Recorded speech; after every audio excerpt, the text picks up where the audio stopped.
This video will go through the titanx white paper. As you can see on the left side, if you go to the white paper, which is docs.titanx.win, docs.titanx.win. If you go here, I would highly recommend reading this entire document from start to finish if you're planning to participate. Because if you don't, you have a major disadvantage going in. So I would highly recommend taking 5 minutes and reading this completely. But in this video, I'll try my best to run through it. So on the left side, you can see virtual mining, mining ETH distribution, so where the ETH goes from people starting miners. The daily update, this is an absolute key section. Then you have staking, burning, proof of burn 2.0, buy and burn details, and details for builders, because on titanx, you can actually build things. There's a proof of burn function built in. It's proof of burn 2.0, which we'll run through once we're at that section. But for now, let's start with the virtual mining. So virtual mining, you don't need any hardware. You don't need any garbage or any complicated code stuff. It's very simple. You go to the website, you use your Ethereum, you decide how long your miner wants to go, and you decide what power your miner has. So there's two main variables when it comes to mining. One is the length of time you want to mine for, and the second is the amount of power you want your miner to have. So let's actually run through it. You create your own coins. Titan is built with self-custody, censorship resistance, and pure DeFi DNA at its core. We believe in humans' freedom to transact and do with their finance what they want. When you go to the mine page, you can specify the number of days you want to mine for and the number of power you want your miner to have. The number of days you pick and choose determine the amount of Titan you get at the end of your miner. This is kind of what the mining formula looks like. So the two main things are mining power and number of days. So I'll try to kind of explain this with my own words here. The power determines the cost. The length determines how many tokens you get. So for example, on day one, there's 8 million Titan per day of mining. So if you have a miner that goes for 1 day, you only get 8 million tokens at the end of it. If you go for 100 days, you get 800 tokens, right? If you go for 200 days, you get 1.6 billion tokens. So the longer you go, the more tokens you get.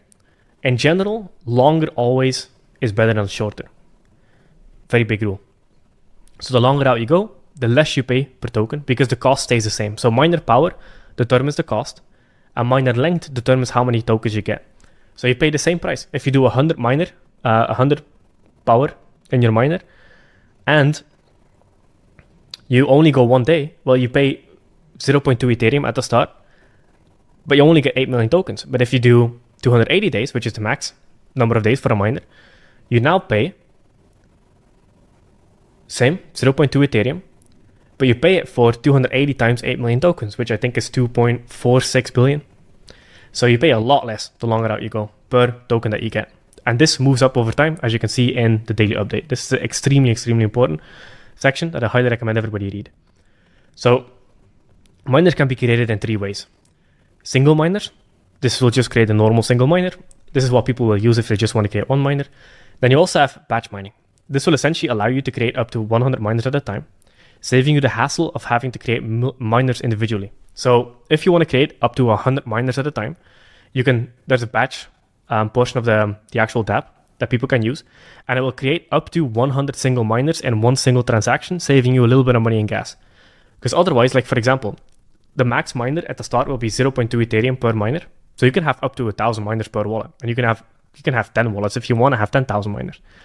So it's just because of data reading stuff on the blockchain, there's limits, rate limits on how much data you can read from the blockchain. So we had to put a 1,000 miner cap in there. But yeah, that's it. So if you want more miners, you can do more wallets. But basically, batch mining allows you to create up to 100 miners in a single transaction instead of having to do 100 times individually. But it still creates single miners. It just saves a lot of time. Mining ladder allows you to set up a mining ladder. So for example, you can do minimum days 100 up to 280 days. I want this amount of miners at this day interval. You'll see all of it on the UI. And it will just create the mining ladder for you using code. And then it all goes through one single transaction. Now you have mining bonuses, right? And this is very important. So there's an early adoption amplifier. This bonus starts at 10% and works its way down to 0% in 350 days. The rate reduces at 10% divided by 350 per day. So if you're in at day 1, you get the full 10% early adoption amplifier on every Titan you get per day. So the base is 8 million per day at the start. But if you have the 10% early adoption amplifier, you now get 8.8 million a day at the start. So this moves up. This is kind of the launch phase. So for 350 days, it moves from 10% to 0%. and it does it every day, right? So it reduces by 10% divided by 350 every day. You also have the burn bonus multiplier. Now here's where we get into the very interesting game theory stuff. So you can get up to plus 8% extra on your new miner if you burned 80 billion Titan. This bonus starts at 0% for new wallets, and the more you burn, the more they get, up to 8%. This is to reward burners and acts like a loyalty program. So because of proof of burn, there's going to be a lot of things that launch on top of Titan that the community can participate in by burning their titanx tokens, and then they get whatever token they burn it for, right? Now, the important thing here is we want to reward that behavior because it's obviously good for titanx. It's obviously good for all the projects building on top of titanx. Titanx is basically a base layer. People can build on top of it and instantly adopt a well-funded DeFi native community on their projects, which burns the titanx supply. It gives the project a community. It's mutually beneficial, and we might use it for other stuff as well in the future. Maybe we already have some things planned, but this function is absolutely critical. So if you've burned up to 80 billion Titan, for example, in one project, 100 projects, whatever you want to do, you get more on your next mint. So this 8%, so for example, it's 8% extra at 80 billion Titan. But if you've only burned 10 billion Titan, you get 1%, right? So it moves linearly. Then you have T rank bonuses. So when you create a miner, you get assigned a T rank. We call that a Titan rank on that specific miner. This T rank determines where you start earning rewards from. As people start miners after you, they give your miners extra bonuses. So basically, without going through all the text, what this does is, let's say you start a miner and your T rank number 10,001. And then by the time your miner ends, now the T rank, the global T rank is 12,000, for example. You would get T rank bonuses between 10,001, which is where you started, and 12,000. And adding that up would create your T rank bonus based on how much mining power was there. And that gets added to your miner, and then you get to claim it at the end of your miner. So you could have 100 million extra Titan. It kind of acts like a global referral program. So usually the way referral programs work is one person brings one person in and they get a little bit of reward. This is kind of like a global referral program. So people are incentivized to create videos, create content, do spaces, do streams, educate people, bring their friends in, because there's a global referral program and everybody benefits. Because when new people come in, not only does the Ethereum that they use to start miners go to buy and burning and staking and fueling the ecosystem and, you know, fostering its growth, the other thing is also everybody in the system gets more T-rank bonuses. So everybody's incentivized to constantly talk about it, constantly promote it. And there's a lot of social tooling built into the actual dApp that makes it very easy for people to share real-time statistics when it comes to Titan to onboard people in. Because I believe in sharing data and not opinions. So, because you can't argue with data, you know? It's the best marketing ever. So then you have mining power. So mining power explained. Mining power determines how much titanx you get per day in your miner. And it also determines how much Ethereum your miner costs. So you get one miner, it's 0.1 max miner. So when we say max miner, essentially all we mean is it's a miner with 100 power. That's a max miner. So a max miner starts at 0.2 Ethereum. Now, if you do a miner with 1 power, well, then it would only cost 0.002 Ethereum. But you also get 100 times less Titan. So it all moves linear, right? So you can have a 10 power miner go for 280 days. And the cost per titanx at the end of your miner is still the same. You just, for example, the reason we did this is so smaller people can get in. Another reason is all of us probably have some wallets that have like 0.4 Ethereum in there that we're just using for gas fees. I wanted to make it so that, well, let's actually use a better example, 0.08 Ethereum, just sitting there for gas fees or whatever. And we want to put that to work because, you know, it's money just kind of sitting there. So what we can do is we can actually go ahead and create a 20 power miner on titanx, put that leverage, put that Ethereum to work by starting a miner. And that way you don't have 0.08 Ethereum sitting in a wallet somewhere. Now you have 0.04 and some of it has been put to work. So that's kind of why we did the miner power, because we want to make sure that even if you have like 0.19 Ethereum, you can still create a miner. You don't have to have 0.2. So you can kind of move the price around with the mining power. Now there's also penalties. So if you fail to claim your miner on time, so for example, you start a miner and you put in the term for 280 days. Now, if you end your miner on day 300, you're obviously late and you didn't keep your word. So because the blockchain cannot do anything automatically, everything has to happen through transactions. All the blockchain basically is a very expensive database that people have to pay to change. There's no automation whatsoever in blockchain. So the way the penalties work, if you're 1 day late, you lose 1% of your claimable titanx. But here's the important thing. This 1 day late only starts after a 7-day grace period. So let's say you put your miner to end after 280 days from starting it. You get 7 days to end it without any penalties whatsoever. We call this the grace period. But after those 7 days, it starts ticking down heavily. This is to promote people staying engaged with the protocol and watching their stats. Because the more engaging it is, the better it grows, because people care and it gets headspace in their mind. So you want to add these things in because it keeps it sticky. Because if you just start a miner and then you forget about it, you're going to have penalties. So you might as well stay engaged, stay in the community, maybe do some content, do some promotion, talk about it, support the thing, because it keeps you engaged. You have a reason to come back. This is very, very important. So after the grace period of 7 days, if you're 1 day late, you lose 1% of your claimable titanx in your miner. 2 days late, 3%, 3 days late, 8%, 6 days late, 72%. And after 7 days, you pretty much lose all of it. So make sure to, when you say, hey, I'm coming back to claim this in 280 days, you better come back to claim it in 280 days. It's very important. So limits. Due to blockchain data reading limits, each wallet can have at maximum 1,000 miners and 1,000 stakes. If you want to create more miners, you can do so on a second or third wallet. And this is also a good reason to do max miners if possible. It's easier to manage and keep track of, and no extra benefit in doing small ones unless needed, or if you want to put some change to work. Now here's the absolute secret sauce key part of titanx.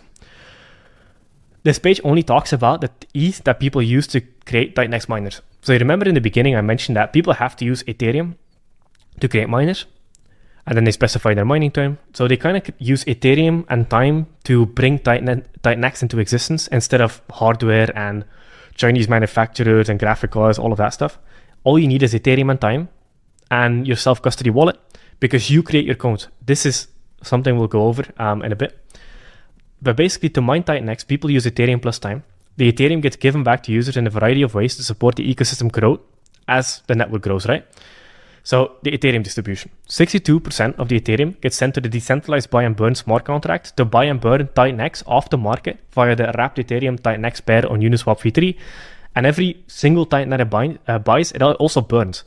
So burning in and of itself doesn't do anything at all for the ecosystem. It just removes supply. But if nobody had that supply, the burning doesn't matter at all. So burning is useless. Buy and burning is the absolute key, because then you provide liquidity, because when it buys, it puts Ethereum into the pool and it removes titanx, right? Because when you buy 100 Ethereum of a coin, well, guess what? Your 100 Ethereum doesn't disappear. Your 100 Ethereum goes into the pool and you take whatever coins you just bought out of the pool. That's how Uniswap works. So the buy and burn actually gives the ecosystem, the liquidity pool grows bigger and bigger and bigger and bigger over time, because the buy and burn just keeps buying. The reason the liquidity pool grows is because people are buying and their Ethereum goes in. So 62%. So if there's $100 million that participates in titanx on the blockchain and just interacts with the code, well, guess what? 62% of that, so $62 million, goes towards buy and burning and building the liquidity and growing the network and supporting it as it scales, right? This is the beauty. I love this.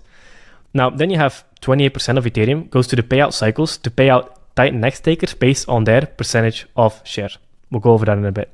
7% of the Ethereum goes to something called the burn pool, used to pay out titanx burners based on how much they've burned in the last 28-day period. So this is a rolling 28-day period, so it happens every 28 days. So 7% of the Ethereum. So let's say $100 million comes in. Let's do a smaller amount because it's 28 days. Let's say $1 million comes in the 28-day period to start miners. Well, guess what? Now that $1 million gets split up, right? 62% goes towards buy and burning. 28% goes towards paying out titanx takers based on the payout cycles. And 7%, so $70,000 of that, gets used to reward people burning titanx to participate in ecosystem projects. So when you burn for something, not only do you get the burn bonus amplifier on your next miner, you also get a little bit of, you can call it cashback, on the amount that you just burned, paid back straight in Ethereum, and you also have the coin of the thing you just burned for, right? So there's a lot of benefits to burning, which is better for everybody involved. Then you have 3% of Ethereum that goes to Genesis, of which you should have no expectations whatsoever. This may or may not be used to create deep liquidity between crucial pairs within the titanx ecosystem. Everything's transparent, everything's on the blockchain. People are just going to have to put 2 and 2 together for legal reasons. And let me go a little bit more in depth on that. So when I say legal reasons, there's this thing called the Howey test. which is why this text is extremely, extremely important, and it's very crucial to the design of titanx. How we test basically states that, and I would love, here's a little bit of context. I would love as a founder to talk about price and to make promises and have a roadmap and all of that stuff. But if you truly want something to be around for the long term, you cannot do that stuff as a founder or the creator of the thing, right? Because then you have a common enterprise where people have expectations of profit solely from the work of others. So here's a very important statement that everybody needs to understand. All of this is done through smart contracts as users call and interact with their own private keys. There is no central actor, authority, or individual, group, or company doing any critical work whatsoever. It's completely decentralized, owned, and ran by the users interacting with the smart contracts deployed on the globally decentralized network called Ethereum. So people are just going to have to see what Genesis does. Now, the next thing is the daily update. For every new day that ticks over in the contract, this is the absolute golden key, the secret sauce of how this thing will actually scale and potentially become valuable, right? So for every new day that ticks over in the contract, these variables get updated. You have the Ethereum cost for miners goes up plus 0.08% every day based on the day before. So every day, it becomes a little bit more expensive, just a little bit more expensive to create a miner. But it adds up very, very quickly. And you can see that here. This is what the charts look like. So if you scroll down a little bit, you can see on all these charts, I would highly, highly recommend reading the white paper yourself instead of just watching this video. But basically, also, the titanx mineable per day goes down minus 0.35% every day based on the day before. This kind of mimics the Bitcoin four-year halving, but does it every year instead of every 4 years. And it's not a halving every day, right? But it reduces a little bit every day. It becomes a little